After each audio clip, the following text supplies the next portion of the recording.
안녕하세요. 마데테스에 사는 이야기 마데테스입니다. 오늘은 IEP에 대해서 좀 해보려고 합니다.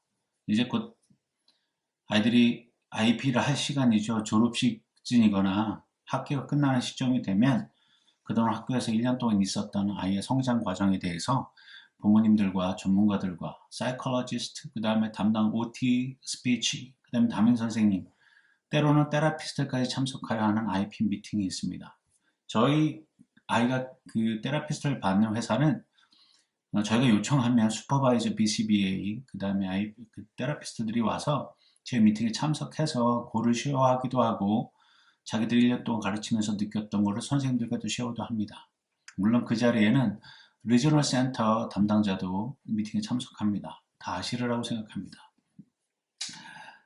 근데 이 IEP가 왜 중요하냐면 지난 1년을 돌아보고 우리 아이의 부족한 점과 성장한 점을 찾아서 어디에 더 집중할 것인지에 고를 세우는 겁니다. 목적을 세우는 겁니다. 교육에 대한 목적을 세우는 일이기 때문에 되게 중요합니다. 또한 또 앞으로의 1년을 어떤 목적을 가지고 우리가 아이가 지적으로 그 다음에 감성적으로 성장할지에 대해서 또 가르쳐주고 지도해야 되고 고를 세워서 거기에 집중해야 되는 교육의 목적이기 때문에 굉장히 중요합니다. 저도 사실은 맨날 서류로만 받아보다가 작년, 이제 올해 사실을 집중적으로 관심 있게 우리 아이를 보게 되었습니다. 이전에는 일을 하느라고 사실 바빠서 사실 아빠들이 좀 그렇죠. 뭐, 다 그런 건 아닙니다만 저 같은 경우는 조금 이렇게 관심은 있으나 그렇게 집중적으로 이렇게 참여를 안 했던 것 같습니다. 근데 이제 제가 은퇴하고 집에 있으면서 아이를 1년 동안 보고 아이의 성장 과정과 그걸 유심히 봤기 때문에 이제는 이 미팅에서 제가 할 수 있는 얘기가 있을 거라고 생각이 되어집니다. 그래서 그렇다면 우리가 이 미팅에서 무엇을 준비할 것인가? 사실 이게 미팅 사실 두려워요. 우리는 매일 24시간 같이 있을 수 없는 아이지만 뭐 팬데믹 때문에 작년엔 거의 다 1년 같이 집에 계셨잖아요. 그러나 보통이라면 보통 아이가 학교에 가고 그렇기 때문에 두렵습니다. 조바심도 나고요. 이 아이가 어디까지 성장을 했는가에 대해서 굉장히 궁금하기도 합니다. 그리고 때로는 미팅을 통해서 답답하고 무력함을 느끼기도 합니다. 작년에 제가 미팅에 참석했을 때 그랬습니다. 학교가 돈이 없대요. 해줄 수가 없대요. 얘는 그게 필요 없다고 자꾸 얘기하는데 화도 나고 미칠 것 같더라고요. 그렇다고 아시잖아요. 미국은 폭력이 그렇게 관대하게 받아들여지는 나라가 아닙니다. 한국 같으면 소리소리 고래고래 지르고 뭐 한국도 요즘 많이 바뀌었지만 제가 자라던 시기 한국은 고래고래 소리 지르고 싸우면 그나마 얻을 수 있는 게 있는데 미국은 절대 그렇지 않죠. 그래서 미팅에 참여할 때 일단 마음가짐이 캄해야 됩니다. 차분해야 되고요. 두려움이 있어도 두려움을 떨쳐내야 되죠. 저희도 이제 저희는 아이가 초등학교를 졸업하고 중학교에 가야 하기 때문에 사실 이 IP가 저희한테도 굉장히 중요합니다. 아이는 성장하고 있고요. 나이를 먹어가고 있고 다만 아직 certain 레벨의 띵들은 아직 못하는 것들이 너무 많아서 요번에 졸업을 앞두고 하는 이 IP에 대해서 사실 굉장히 저 개인적으로 기대가 큽니다. 얼만큼 성장했고 뭘 할 수 있는지 정상적인 아빠로 볼 때는 우리 아이가 부족한 게 너무나 많지만 제가 아이의 기준으로 들여다보려고 하면 글쎄 어떤 게 정답인지 잘 모르겠어요. 내가 얼만큼 기대감을 갖고 있는지 사실 그게 요즘은 사실 고민입니다. 어쨌든 이거 제 사견이었고요. 자, 그럼 뭘 준비해야 되는지 알아보겠습니다. 첫 번째입니다. 오티즘에 대한 치료와 교육에 대해서 잘 이해하고 있어야 합니다. 사실은 여기는 완전 전문가 집단이들만이 알 수 있는 곳이잖아요. 부모가 BCBA나 심리학이라든가 뭐 이런 걸 전공한 사람이라면 그걸 좀 알 수가 있는데요. 저도 사실 상담을 전공하면서 DSM-5까지 제가 그 책을 가지고 있고 그 책을 그 부분을 읽어봤습니다. 역시 전문가 영역이에요. 상담의 영역이라고 보진 않습니다. 전혀. 누군가 치료의 플랜을 짜고 치료의 목적을 가지고 그들의 행동, 발달 뭐 등등등을 연구하고 그것을 진행하고 우리 아이에게 맞는 플랜을 짜고 이건 전문가 영역인데요. 이 부분을 부모로서 잘 이해하지 못한다면 딥하게 알 수는 없습니다. 그러나 이 부분 어떻게 이루어지고 어떻게 교육이 진행돼서 잘 이해하고 있지 않다면 이거 굉장히 어려운 겁니다. 그래서 우리가 그걸 이해하려면 전년도에 봤던 IP를 다 읽어보셔야 돼요. 작년에 세운, 우리 아이를 위해 세운 목적은 달성이 되었는지, 그리고 어디가 장점이고 부족한지, 어디에 더 무엇을 해야 되는지. 무조건 그렇다고 해서 무조건 전문가 의견들이 고개를 숙이면 아, 네네 그렇습니다. 오케이 오케이 이러고 지나가시면 안 된다는 얘기예요. 왜냐하면 우리가 얻어낼 수 있는 건 더 얻어내서 내년에 혹은 앞으로 올 1년에는 그것들 더 넣어서 해야 됩니다. 그런데요, 이게 참 안타깝게도 학교나 리저널 센터나 이런 데가 정부기관, 공공기관이잖아요. 그러니까 우리가 받을 수 있는 게 굉장히 제한적이고, 아시겠지만 정부는 퍼주려고 하지 않습니다. 여기가 사회주의 국가가 아니고 민주주의 국가이기 때문에 복지국가라고 자청을 하지만 사실 유럽식 복지국가라 실현하기는 아직 부족한 나라고요. 그래서 될 수 있으면 자기들 버짓을 될 수 있으면 안 쓰려고 노력합니다. 저희도 우리 아이에게 원하는 것을 얻으려고 여러 번 얘기했었거든요. 근데 버짓 이후로 계속 거절당했어요. 필요 없다는 둥, 막 이렇게 얘기를 하더라고요. 화가 치밀잖아요. 아, 그럼에도 불구하고 때로는 그 미팅에 앉으면 어떤 느낌이냐면 우리 이 사람들이 그 헬렌 켈러의 설리반 선생님 같은 분이 있었으면 하는 게 저의 사실은 소망이에요. 자기 시간 물론 개인 교사였긴 하지만 오늘 공립학교 교실에서 그런 걸 기대한다는 게 어렵죠, 사실은. 그런데 그런 하트가 있는 따뜻한 분이 우리 아이를 돌봐준다면 더할 나위 없이 좋을 텐데 그런 따뜻한 분을 만나기가 굉장히 어려워요.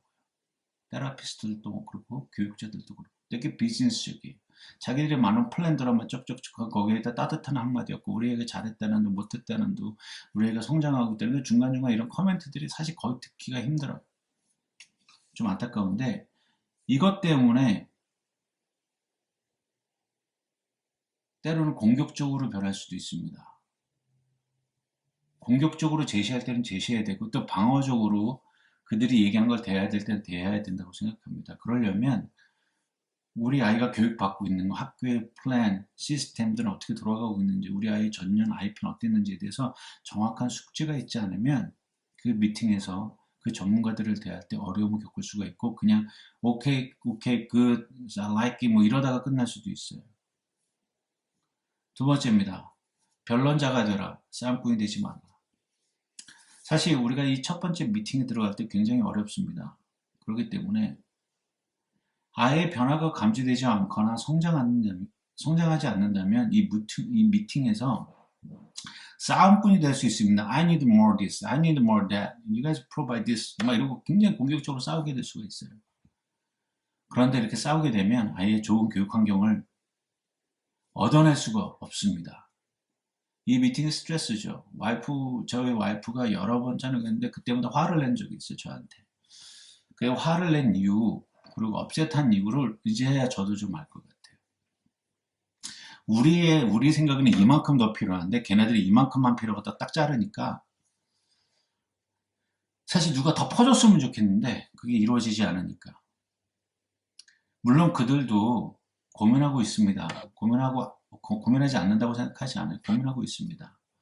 근데 우리가 얼마나 더 그 지역적으로 교육구나 리저널 센터에서 제공하는 프로그램 받아가고 있는지. 그래서 저희도 작년에는 그 패밀리 어드보케이트를 하이어해서 같이 미팅에 참석을 시켰습니다. 뭐 많지는 않지만 조금 얻어낸 것도 있고요. 그래서 때로는 변호사를 통해서 이야기를 하는 것도 좋다라고 의견을 제시하시는 분들이 있습니다. 이거는 잡지에 나오지 않은 제 개인적인 의견입니다. 변호사를 통해서 혹은 패밀리 어드보케이트를 통해서 어프로치를 하면 우리가 좀 얻는 게 더 있습니다. 이게 뭐 그닥 많은 건 아니지만 그래도 우리에게 도움이 될 것 같은 것들을 얻어낼 수가 있습니다. 그렇기 때문에 우리 아이를 위해서 우리가 끌어올 수 있는 많은 것들을 끌어올 수 있다면 좋겠죠. 뭐 라이팅이 부족하고 스피치가 부족하고 OT가 부족하고 뭐 이런 것들이 더 시간이라든가 타임이라든가 one-on-one, person-to-person 시간이라든가 등등등에 대해서 조금 더 얻어낼 수 있다면 좋을 것 같습니다. 절대 싸우지 마십시오. 싸우는 순간 그 데미지는 우리 아이한테 갑니다. 그 다음에 책임을 나누어라 라고 얘기합니다. 교육자잖아요. 그들은 우리 아이를 공립학교 교사로서, 스페셜리스트 교사로서 우리 아이를 잘 성장시킬 의무와 책임이 있습니다. 저희 또한 부모로서 잘 성장시키고 키워나가야 할 의무가 있죠. 우리가 언제나 아이들하고 24시간 있지 않습니다. 작년에는 팬데믹 때라서 아직도 팬데믹 때문에 아이들이 학교를 안 가고 있지만 4월달부터는 학교를 오픈한다는 소문이 있어요. 오렌지 카운티, LA 카운티 등등등에. 만약에 학교를 간다면 일주일에 5일, 그 중에 최소 6시간, 최소 5시간, 6시간 아이들이 학교가 있고요. 학교에서 일어나는 일도 우리는 잘 모릅니다. 왜? 아이들이 얘기를 하지 않잖아요. 특히 자폐 아이들은 그런 걸 나눌 능력이 떨어지기 때문에 우리가 선생님들하고 지속적인 대화와 연락을 통해서 그것을 얻어내야 되고 알아야 됩니다. 그러니까 그들에게도 책임이 있고 우리에게도 책임이 있고 이런 책임이 어떤 법적인 거라기보다는 그들의 sincerity라고 그래야 될까요? 성실함? 그런 걸 기대해 봐야 되는 거죠. 그들이 잘할 수 있도록 우리가 부모님으로서 선생님들을 서포트하고 또 선생님들도 선생으로서 아이의 교육에 책임을 지고 저희들에게 조언도 필요하면 조언도 해주고 저희들의 인커리지도 좀 해주고 그랬으면 좋겠습니다. 라는 것이죠. 테라피스트도 마찬가지입니다. 테라피스트도 집에 와서 ABA, 저희 아이가 학교 다니면서 한 25시간 정도를 저희가 보험회사에서 봤거든요. 근데 그러면서도 보면서 때로는 참 답답한 경우가 있는데 최근에 그 북미 BCBA 자폐아 그 테라피스트 협회 같아요. 거기서 윤리적으로 그 돈 때문에 이 잡을 선택하는 사람들 윤리 강령을 새로 만들고 있다고 합니다. 혹시 그게 저희 아이들에게 도움이 됐으면 좋을 것 같아요. 2022년도인가 그 윤리 강령이 시행된다고 제가 들은 것 같은데요. 어쨌든 전문가들이 할 수 있는 것과 저희가 부모로서 할 수 있는 것들을 나누어서 집에서도 하고 밖에서도 하고 그래서 우리 아이들이 잘 자랐으면 좋겠습니다. 이게 시너지가 생기는데 콜라보레이션이 되게 중요해요. 협력이 되게 중요하기 때문에 그런 IP 미팅을 통해서 그 협력도 강화시키고 협력에 필요한 부분 우리가 무엇을 할 수 있는지 무엇을 해야 되는지에 대해서 얘기도 좀 나눴으면 좋겠습니다. 그 다음 4번입니다. 긍정적 결과를 기대하자입니다. 사실 그 IEP가 미팅이 끝나면 거기다 사인을 하자는 넥스트 이어 골은 이거고 전년도에 이랬으니까 넥스트 이어는 스피치 테라피스트, OT 테라피스트 그 다음에 뭐 스페셜리스트, 올더 선생님들이 거기다 골을 다 쓰고 이렇게 사인을 하잖아요. 사실 그 사인을 하면서 저도 반신반의합니다. 왜냐면 이게 맞는 건가? 근데 사실 우리에게 대안이 없어요.